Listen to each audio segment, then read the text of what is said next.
gitti gelmedi. Erenler cebinde sor beni.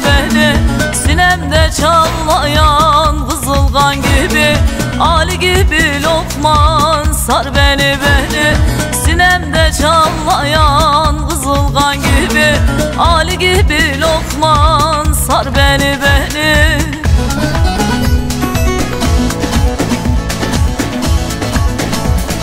Zalimler toplanıp karar eyledi, 12 aşiret kılıç belendi. Uyurken vuralım biz bu yiğidi, gözle onu Mevlam al beni.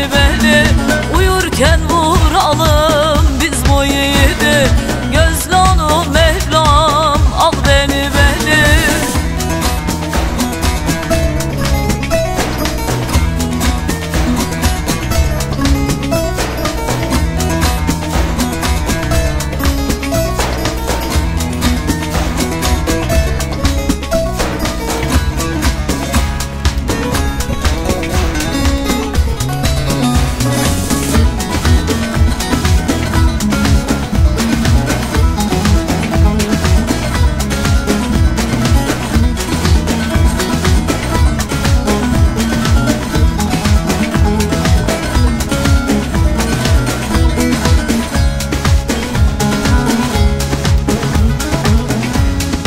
Muhammed Resul'dür, pirimdir Ali, sağında Hasan'ı, solunda Hüseyin'i.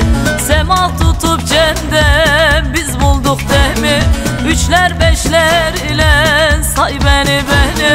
Sema tutup cemden biz bulduk demi, üçler beşler ile say beni.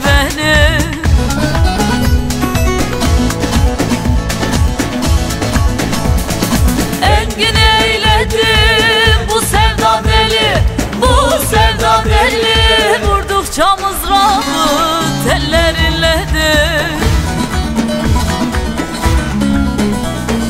Ne fark eder söyle Alevi Sünni, enel hak dedikçe vur beni.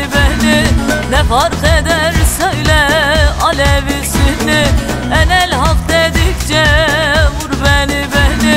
Ne fark eder söyle Alevi Sünni,